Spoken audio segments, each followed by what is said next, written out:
Time right అవుతుంది. Right ఫైనల్గా ఒక నిమిషం అండి, ఫైనల్గా ఆయన లెట్ హిమ్ కంప్లీట్ అండి, లెట్ హిమ్ చాలా క్విక్గా టైం కూడా అయిపోతుంది. వాసుదేవన్ గారు, ఒకవేళ మీరు అన్నట్టుగా నల్లపరెడ్డి ప్రసన్న కుమార్ రెడ్డి గారి ఇంటి మీద ఎవరైతే దాడి చేసిన వాళ్ళు వైసీపీ వాళ్ళు అయితే తీసుకెళ్లి బొక్కలో వేయాలి కదా. ఇప్పుడు వరకు మేము కేసు పెట్టాం వాళ్ళందరిని అరెస్ట్ చేయమని, ఒక్కని కూడా ఇప్పుడు వరకు ఎందుకు అరెస్ట్? ప్రభుత్వం వైసీపీ వాళ్ళని వదిలేస్తుందా? ఏ మీ పోలీసులు మా దగ్గర లంచాలు తీసుకుంటున్నారా? లేదా మీ జనసేన నాయకులు అక్కడ లంచాలు తీసుకోవడం మధ్యలో ఏమన్నా పని చేస్తున్నారా మీడియేటర్ లాగా? ఎవడో రాసిన దాన్ని మీరు నమ్మి పిచ్చిగా మాట్లాడొద్దమ్మా. రెండోది, సార్ అసాంఘిక శక్తులు, అసాంఘిక శక్తులు ఎవడండి? అసాంఘిక శక్తులు మీరే ఆపేది మీరే అండి. ప్రభుత్వం మీ ఎంబడి వస్తున్నారు వాళ్ళు 15,000 మంది, మీకు అర్థం కావట్లా? మీ ఎంబడి వస్తున్నారు వాళ్ళు. 1,32,00,000 మంది వాళ్ళ దృష్టిలో అసాంఘిక శక్తులు అండి. వైఎస్ఆర్ కాంగ్రెస్ పార్టీకి ఓటు వేసిన ప్రతి ఒక్కడు వాళ్ళ దృష్టిలో రౌడీలు, దండుపాలెం బ్యాచ్, అసాంఘిక శక్తులు. 15,000 కాదు, 1,32,00,000 వాళ్ళ దృష్టిలో అందరూ అదే.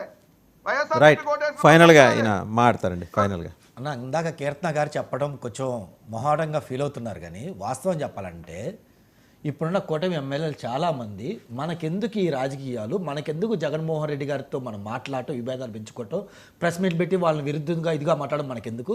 మన సంపాదన మనం సంపాదించుకుందాం, మనం హ్యాపీగా ఉందాం, మన కుటుంబాలు బాగుంటే చాలు.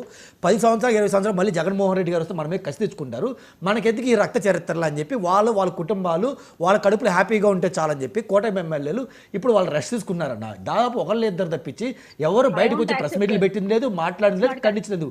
మహా అయితే లోకేష్ గారు, పవన్ కళ్యాణ్ గారో లేదంటే చంద్రబాబు వీళ్ళు స్పందించింది తప్పించి కింద లీడర్లో ఎవరైతే ఎమ్మెల్యేలు, మినిస్టర్లు, సీనియర్ నాయకులు ఉన్నారో ఎవరు స్పందించలేదు. అది గుర్తుపెట్టుకోవాలి. ఇంకోటి, ఈ వెంకటరెడ్డి గారు మాట్లాడుతున్నారు, ఫస్ట్ వాళ్ళని అరెస్ట్ చేయాలంటే ఫస్ట్ డెఫినెట్లీగా ఎవరైతే ప్రసన్న కుమార్ రెడ్డి గారి ఇంటి మీద గొడవకి వెళ్ళారో, దాడికి వెళ్ళారో, డెఫినెట్గా వారిని అరెస్ట్ చేయాలి, ఖండించాలి.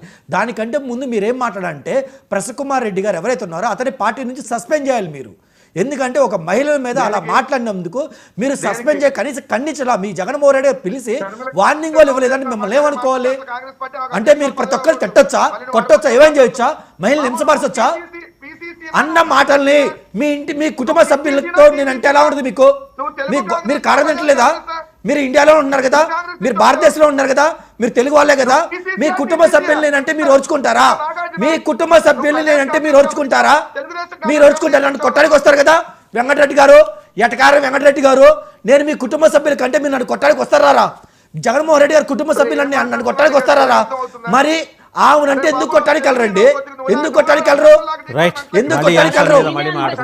ముందు అది స్పందించండి, అది ఖండించండి. వెంకటేష్ గారు అండ్ వెంకటరెడ్డి గారు అందరికీ ధన్యవాదాలు. సో చూసాం కదా, ఫైనల్గా ఏంటంటే ఈ 3-4 అంశాలు తెర మీదకి వచ్చాయి 2-3 రోజులు, శని ఆదివారాల్లో. ప్రధానంగా రాష్ట్రంలో సమస్యల కన్నా కూడా గొడవల మీదే మాట్లాడుకునే పరిస్థితి అయితే అన్ని పార్టీలు క్రియేట్ చేశాయి. తెలుగుదేశం, జనసేన, వైసీపీ కూడా మొత్తం అందరూ equally responsible for these activities. ఇప్పుడు ఏంటంటే అన్లాఫుల్ యాక్టివిటీస్కి పాల్పడుతున్న ఒక 15,000 మందిని ఆల్రెడీ ప్రభుత్వం ఐడెంటిఫై చేసింది కాబట్టి వాళ్ళని అదుపులో పెడితే కనీసం. నమస్తే, వెల్కమ్ టు 99 టీవీ స్పెషల్ డిబేట్కి స్వాగతం. రాష్ట్రంలో 2-3 రోజులుగా జరుగుతున్న డెవలప్మెంట్స్. ఆంధ్రప్రదేశ్లో చిత్తూరు జిల్లా ఉమ్మడి చిత్తూరు జిల్లా తీసుకుంటే అక్కడ జరిగిన పరిణామాలు, డ్రైవర్ హత్య, ఎక్కడో నదిలో డెలివరీ కావటం. ఇన్నాళ్ళు వైఎస్ఆర్సీపీ డోర్ డెలివరీ స్లోగన్ బలంగా పనిచేస్తే కూటమి ప్రభుత్వం వచ్చిన తర్వాత ఇప్పుడు రివర్ డెలివరీ మాట బయటకు వస్తుంది. సో మరి కూటమి పార్టీలు ఏం సమానించాలి? సస్పెన్షన్ చేసి చేతులు దులిపేసుకుంటే జరిగిన ఘోరం అయితే పక్కకి పోదు కదా. దాంతోపాటు పేర్ని నాని గారు చీకట్లో కన్ను కొడితే ఏదైనా సరే అనే పద్ధతిలో ఆయన మాట్లాడటం. మరోపక్క గుడివాడలో జెడ్పీ చైర్పర్సన్ కారు మీద, ఉప్పాల హారిక గారి కారు మీద దాడి. జనసేన, టీడీపీ కార్యకర్తలు, నాయకుల లేకపోతే వాళ్ళ సానుభూతి పరుల దాడి. ఓవరాల్గా ఏంటంటే రాష్ట్రంలో లా అండ్ ఆర్డర్ దిగజారిపోతుంది అనే ఒక ఇంప్రెషన్ కలిగేలాగా పరిస్థితులు ఉన్నాయి. ఓ పక్క జగన్మోహన్ రెడ్డి గారి కోసం అచ్చంగా పనిచేస్తున్న ఒక 15,000 మంది అసాంఘిక శక్తుల మాటలా ఉంచితే, కొత్తగా వచ్చి చేరిన ఈ అసాంఘిక శక్తుల లెక్క కూడా కలిపితే మరి ఇంకా 5,000 అవుతుందా, 10,000 అవుతుందా ప్రభుత్వం చెప్పాలి. వీటన్నిటికి సంబంధించి స్పెషల్ డిబేట్లో మనతో చర్చించడానికి వచ్చారు వైఎస్ఆర్సీపీ అధికార ప్రతినిధి, జాయింట్ సెక్రటరీ వెంకటరెడ్డి గారు, కారుమూరి వెంకటరెడ్డి గారు. నమస్కారం అండి. అలాగే కీర్తన గారు, జనసేన అధికార ప్రతినిధి. నమస్కారం కీర్తన గారు. అండ్ అలాగే కాసరగడ్డ నాగార్జున గారు, కాంగ్రెస్ పార్టీ అధికార ప్రతినిధి. టు స్టార్ట్ విత్ కీర్తన గారు, గుడివాడలో టీడీపీ, జనసేన ఉమ్మడిగా చేసిన మరి దాన్ని విధ్వంసం అంటారా గుండాయిజం అంటారా అదొకటి. సరే, కాళహస్తి ఎపిసోడ్ మీకు తెలిసిందే. చిన్న పిల్లాడు అరౌండ్ మేబీ 20 years 22 years ఉంటాయేమో, అతను హత్య చేసి ఈనాళ్ళు మీకు వైఎస్ఆర్సీపీని ఆడుకోవటానికి డోర్ డెలివరీ ఒకటి పనికొచ్చింది. వాళ్ళు కౌంటర్గా వస్తున్నారు రివర్ డెలివరీ అని.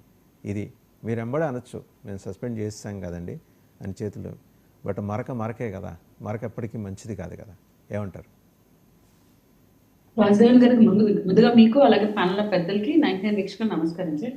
అసలు అనంత్ బాబు విషయాన్ని వినుత గారి అంశాన్ని ఎలా మనం ఒక తాటిపైకి తెస్తామో నాకైతే అర్థం కావట్లేదు. ఎందుకంటే తను బహిరంగంగా ఒప్పుకున్నా కూడా సస్పెండ్ చేయడం లేట్ చేసి మళ్ళీ ఆయనని రీకాల్ తీసుకుని పార్టీలోకి ఆయన జైలు నుంచి బయటకు వచ్చినప్పుడు ఒక మహా ర్యాలీ కండక్ట్ చేసి విత్ వైసీపీ జెండా అండ్ వైసీపీ సింపథైజర్స్ అందరూ ఆయన వెనక వచ్చి ఒక అంగరంగ వైభవంగా ఒక ఫ్రీడమ్ ఫైటర్ ని వెనక్కి తీసుకొని వచ్చుకున్నట్టు తెచ్చారు.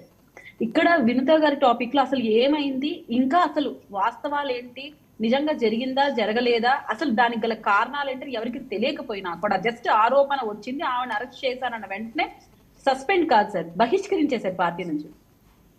సస్పెండ్ అనే మాట కాకుండా అక్కడ సస్పెండ్ చేశారు అనంత్ బాబుని, ఇక్కడ ఈమెను బహిష్కరించారు. మనం పర్టికులర్ గా ఆ పాయింట్ నోట్ చేసుకొని పెట్టుకోండి. మీకు ఇంకా వాస్తవాలు బయటికి రావాలి అంటున్నారు కదా, ఇంకా పూర్తిగా తేలకుండానే బహిష్కరించేశారా మీరు? అవును సార్, అంటే మాకు గత 3 నెలల ముందు నుంచి మేడం ని కొంచెం దూరంగా ఉండమన్నారంటే అది మాకు కూడా ఈ మధ్య తెలిసింది, మాకు ఆ విషయం తెలియదు. ఆవిడ దూరంగా ఉన్నారు. సో పార్టీ అది కూడా క్లియర్ గా చెప్పింది, సెకండ్ లైన్ లో అదే ఉంది, మేము పార్టీకి దూరంగా పెట్టున్నాము కొన్ని అనివార్య కారణాల వల్ల మాకున్న ఇన్ఫర్మేషన్ ప్రకారం. సో ఇప్పుడు మేము బహిష్కరిస్తున్నాము అంటే మా పార్టీకి ఏం ఇన్ఫర్మేషన్ ఉందో ఏం ఇంటర్నల్ గా జరిగిందో మాకే తెలియదు. ఎందుకంటే మేము బహిష్కరించారన్న విషయం కూడా నేను ప్రెస్ నోట్ చూసి మాకు తెలిసింది. అంటే కార్యక్రమాలకు రావట్లేదు, సైలెంట్ గా ఉంది. సో అది కూడా మీరు నోట్ చేసుకోవాలి. మేము ఆల్రెడీ 3 months నుంచి దూరం పెట్టాము, ఇప్పుడు బహిష్కరించాం. సో ఇక్కడ ఇంకా నిజాలు రాబో రోజుల్లో తెలియాలి. వాళ్ళు చేస్తున్న ఆరోపణలు, వాళ్ళు ఆ అబ్బాయి చేసిన పనులు ఏంటి, అసలు వీళ్ళు చంపడానికి గల కారణాలు ఏంటి, అసలు చంపారా లేదా, ఏ ఎవిడెన్స్లు పెట్టుకొని వీళ్ళు ఈ మాటలు చెప్తున్నారు. సో ఇవన్నీ వాళ్ళకు రాబో రోజుల్లో తెలుస్తాయి. కానీ ఇక్కడ అనంత్ బాబుని మనం అలా చూడకూడదు. అలాగే అవినాష్ గారి అంశాన్ని మీరు గమనిస్తే అవినాష్ గారి మీద ఎప్పుడు సస్పెన్షన్ పెట్టి పడలేదు. ఆయన సొంతం బాబాయ్ గారి విషయంలో మెయిన్ పర్సన్ ఆయనే కదా. సో సిబిఐ ఇన్వెస్టిగేషన్ కూడా మనకు తేలింది ఆ విషయం. కానీ ఎక్కడ ఆయన విషయంలో ఆయన మళ్ళీ కంటెస్ట్ కూడా చేశారు అవినాష్ గారు. సో వైసీపీ వాళ్ళకి జనసేన పార్టీని కించపరిచి మాట్లాడే అంత ఛాన్స్ అయితే లేదు. వాసుదేవన్ గారు సిబిఐ ఎంక్వైరీ రిపోర్ట్ ఇచ్చేసిందా అండి? CBI enquiry తేల్చేసిందా? మేమేమంటున్నాం అంటే ఇక్కడ ఈఎంఐ కూడా ఈమె చేసిందని అక్కడ నిర్ధారణ కాలేదు. ఖాళీ కూడా మేము బహిష్కరించాం. ఎందుకంటే ఆరోపణలు ఎదురు సిబిఐ ఎంక్వైరీ అవినాష్